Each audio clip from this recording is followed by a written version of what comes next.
When I was a kid, the disaster we worried about most was a nuclear war.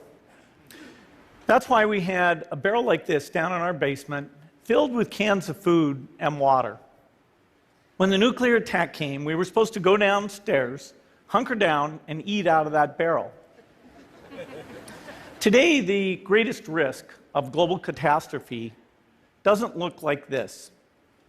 Instead, it looks like this. If anything kills over 10 million people in the next few decades, it's most likely to be a highly infectious virus rather than a war. Not missiles, but microbes. Now, part of the reason for this is that we have invested a huge amount in nuclear deterrence, but we've actually invested very little in a system to stop an epidemic. We're not ready for the next epidemic. Let's look at Ebola. I'm sure all of you read about it in the newspaper. Lots of tough challenges. I followed it carefully through the case analysis tools we use to track polio eradication. And as you look at what went on, the problem wasn't that there was a system that didn't work well enough. The problem was that we didn't have a system at all. In fact, there are some pretty obvious key missing pieces. We didn't have a group of epidemiologists ready to go who would have gone, seen what the disease was, see how far it had spread. The case reports came in on paper. It was very delayed before they were put online, and they were extremely inaccurate. We didn't have a medical team ready to go. We didn't have a way of preparing people.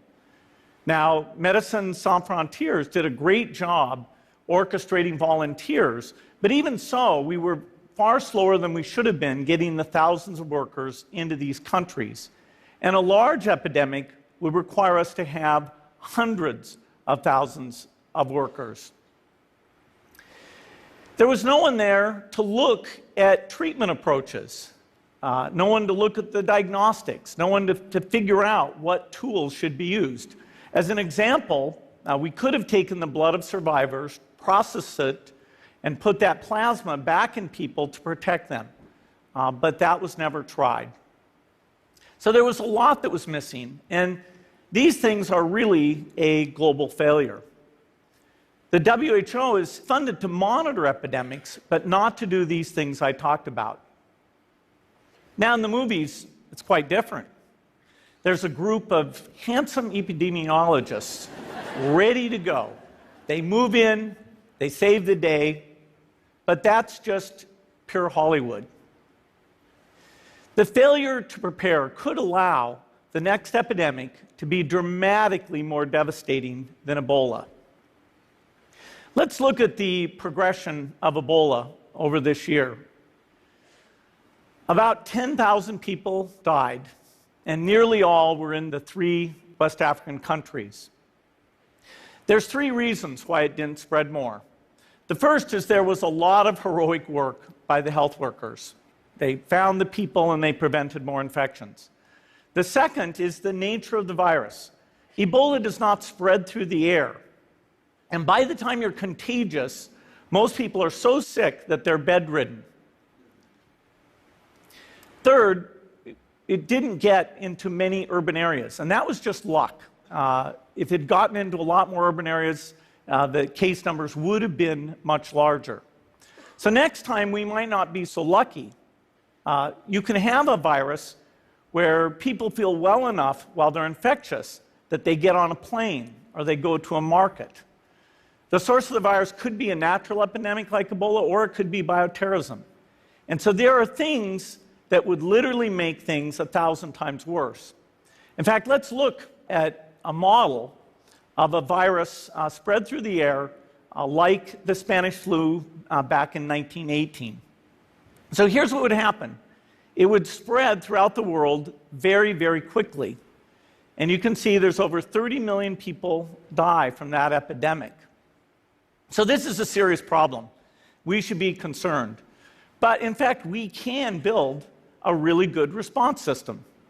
We have the benefits of all the science and technology that we talk about here. We've got cell phones to get information from the public and get information out to them.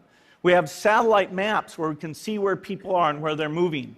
We have advances in biology that should dramatically change the turnaround time to look at a pathogen and be able to make drugs and vaccines that fit for that pathogen. So we can have tools, but those tools need to be put into an overall global health system, and we need preparedness. The best lessons, I think, on how to get prepared are, again, what we do for war. For soldiers, we have full-time waiting to go. We have reserves that can scale us up to large numbers. NATO has a mobile unit that can deploy very rapidly. NATO does a lot of war games to check, are people well-trained? Do they understand about fuel and logistics and the same radio frequencies? So they are absolutely ready to go. So those are the kinds of things we need to deal with an epidemic. What are the key pieces? First is we need strong health systems in poor countries. That's where mothers can give birth safely, kids can get all their vaccines, but also where we'll see the outbreak very early on. We need a medical reserve corps, lots of people who've got the training and background who are ready to go with the expertise. And then we need to pair those medical people with the military, taking advantage of the military's ability to move fast, do logistics, and secure areas. We need to do simulations, germ games, not war games, so that we see where the holes are.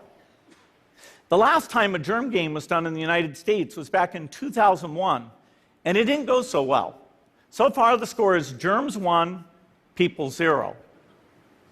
Finally, we need lots of advanced R&D in areas of vaccines and diagnostics. There are some big breakthroughs, like adeno-associated virus, that could work very, very quickly. Now, I don't have an exact budget for what this would cost, but I'm quite sure it's very modest compared to the potential harm. The World Bank estimates that if we have a worldwide flu epidemic, global wealth will go down by over $3 trillion, and we'd have millions and millions of deaths. These investments offer significant benefits beyond just being ready for the epidemic. The primary health care, the R&D, those things would reduce global health equity and make the world more just as well as more safe. So I think this should absolutely be a priority. There's no need to panic. We don't have to hoard cans of spaghetti or go down into the basement. But we need to get going because time is not on our side. In fact, if there's one positive thing that can come out of the Ebola epidemic, it's that it can serve as an early warning, a wake-up call to get ready. If we start now, we can be ready for the next epidemic. Thank you.